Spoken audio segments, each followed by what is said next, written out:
So first, we just wanted to know what kind of connection do you feel to the South Bronx? I know you're from roughly the area, and when you found out that you were being redistricted into this area, what was your reaction? What did you think? I mean, I do think that during the redistricting period, I was really hoping at the chance that we would pick up areas like Hunts Point. It's a very, very meaningful neighborhood to me. A lot of my family's right here in Hunts Point, right off of Southern Boulevard. And this building that we're in now, the Banknote building, is the same building where I did some of my early community organizing work out of. And so it feels very full circle, especially after redistricting, to have this community in addition to many of the wonderful Bronx neighborhoods that we've represented before. Oh, that's amazing. So as far as keeping up with local issues, we've been paying a lot of attention lately to environmental issues as well. I know that's probably going to be the focus tonight for a big part of it. And so far we've heard about a lot of initiatives that are in progress or about to take place or could take place. Just a few of them being the capping of the Cross Bronx Expressway. I saw one of your videos on that topic. Also the issue of carbon neutrality and the City of Yes initiatives. Those are starting to get to the community boards, and I've been at some of those and seen some of their reactions. Also like zoning changes in Hunts Point to like cut down on the last mile facilities. And can you just talk a little bit about the how you see these processes working? I know at some of these meetings, a lot of residents actually have a lot of distrust of the process, even though they know that it's ultimately for a net benefit for everybody. But still, they definitely feel they've been burned before on things like costs, timeline. Some worry about having to scramble around to comply with different initiatives. Someone at one meeting at Community Board 1 said, we really wanted to get these solar panels, but then we found out it was like $45,000 or something. So can you just talk a little bit about how these initiatives are going to end up being a net benefit and not just something else that kind of burns people? Yeah, no, absolutely. Well, this issue is so incredibly important as well because the South Bronx is one of the biggest, I would argue, one of the biggest environmental justice communities in the country, if not the world, with the amount of industrial trucking that's going on, with the amount, we have some of the highest childhood asthma rates in the country, in addition to many of the other public health indicators that we struggle with. And so for us, I think our approach is that lack of trust is justified, it is valid, and it is merited, because this is a community that has been failed and underserved for so many decades. And so instead of being defensive about what happened in generations before us, I think our main approach is to try to figure out how we do things differently now. And so, acknowledging that trust issue is a valid one of the big things that we really try to lead with is collaborating and frankly taking the lead from and following the lead of grassroots organizations that do have an enormous amount of trust in the community. So whether it's organizations like Youth Ministries for Peace and Justice, Love in the Bronx, and so on, these are community coalitions that have long had almost the opposite, where they have a long proven track record in the community of serving the community. And we really work very closely with them, not just to get the word out about things, but to also take in their recommendations about how to make things better and to support a lot of their leadership and their initiatives as well. What sort of things have you been seeing from them and hearing from them? Yeah, well, one of the big things that we've been working on has been restoration of different sites around the South Bronx. Probably one of our biggest current projects has to do with the Penn Station Access Project, where we're getting the 4 new Amtrak stations in Hunts Point, Parkchester, Morris Park, and Co-op City.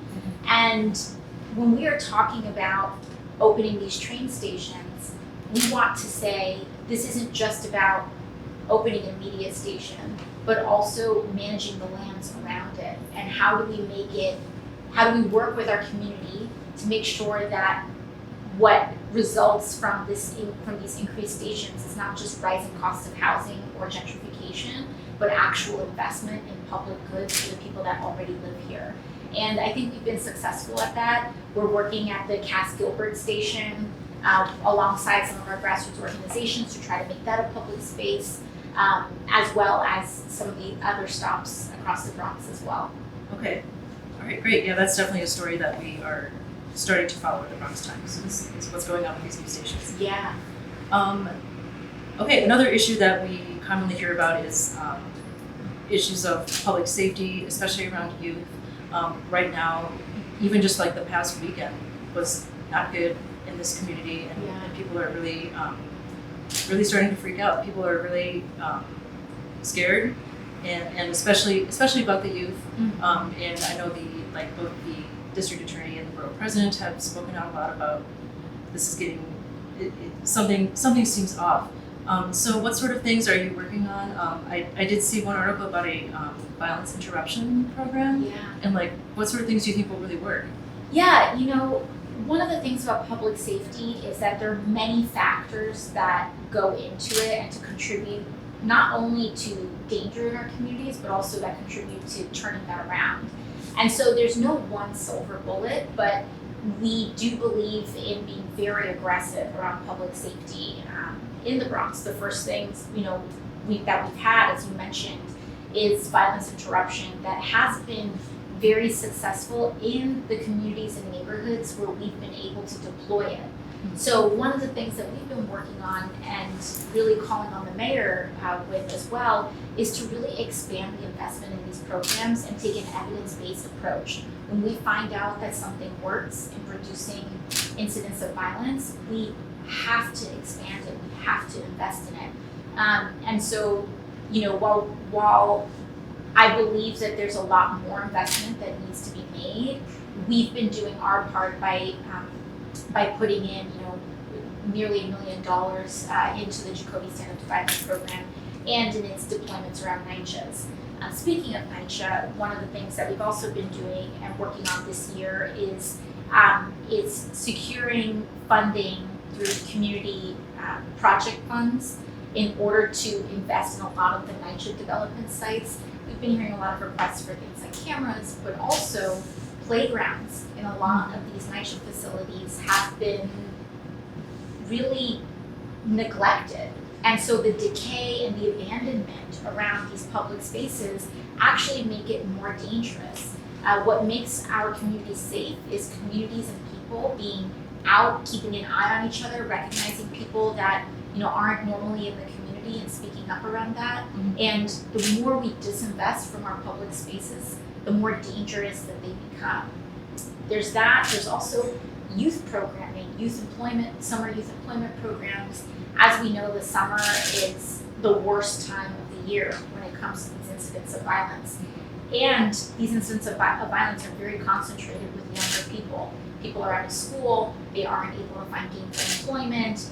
There's just a lot of trauma that a lot of young people experience and a lack of belonging. And all of that creates an enormous perfect storm. And we have to tease out each one of those threads in order to make things safer. Mm-hmm. Do you ever feel a little bit of resistance from maybe local electeds who are not as far left? I know that among those that I've talked to here, there is a lot of support for the police. There's definitely a strong push to not defund the police or to properly fund them more, or just things like that. There's a little bit of a push sometimes. Yeah, I mean, for me, I think that this conversation in our community, it's not about it's actually not really, to me, this conversation is not about policing. This needs to be about funding what works. And so, to me, what I get concerned about is not about what's being funded or not. It's about what's being funded appropriately and not. Mm-hmm. And, time after time, when we have an evidence-based program or solution that actually starts to work in reducing the number of shootings, reducing the number of stabbings and violence, we just hear, oh, there isn't enough money to expand it. There isn't enough resources to expand it. And our question is, why is there so much money for all these other things, but there isn't enough? What we're hearing from those same folks that, that there isn't enough to actually expand what is working. And so to me, this isn't even a debate so much about policing as it is a debate about evidence-based public safety policy.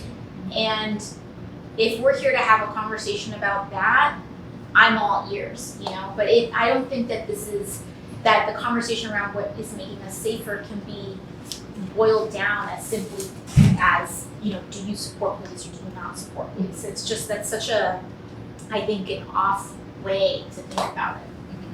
Yeah, a lot more goes into it than that for sure. Yeah.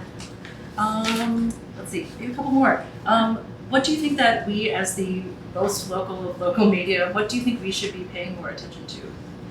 Wow. Well, I think the beauty of local media is that you all are able to pay attention to things, and you already do pay attention to a lot of things that larger outlets might miss. But I do think that zoning is a big thing that often gives us an indicator of what projects might be coming down the pipeline that different kinds of stakeholders or powers that be might be examining. So I do believe that, zoning applications and things like that are important because it allows people to get involved before a decision is too finalized. But I do think environmental justice issues are so major in the community, and I think also a lot of the profound positive community organizing that's happening.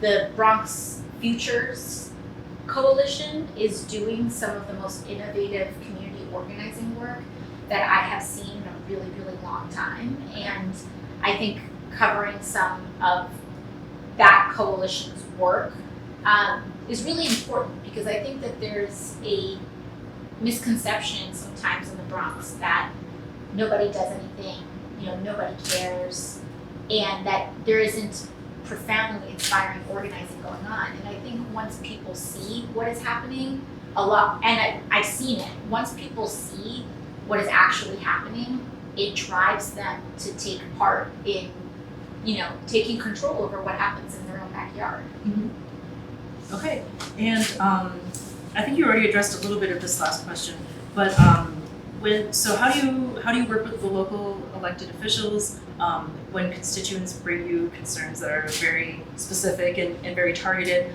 How do you address those? And then you've already mentioned some, but what are your most important local partnerships and relationships? Yeah, I think there are some, there's the first overall area is that a lot of people kind of come into our office, and sometimes it's hard to understand who you go to for what, right? Mm-hmm. If you have a pothole, is that your state assembly member, or is that your city council member, or is that your member of Congress, right? Mm-hmm. And so we'll get a lot of that incoming through the door, and we will help, for the most part, direct people to where to go that will get their issue solved most quickly. And we do a lot of that general directing with the community. But in terms of local partnerships, I think some of our most important relationships are both, yes, other elected officials. We enjoy great relationships across the Bronx with our assembly members, state senators, our borough president, our city council members, but also, really maintaining strong relationships and trust with grassroots leaders and other forms of community leaders, whether those are NYCHA, tenant association presidents, whether those are community board members, or just people that are doing a lot of organizing on their own. Those kinds of ground level relationships are a lot of what we rely on in order to make something really positive.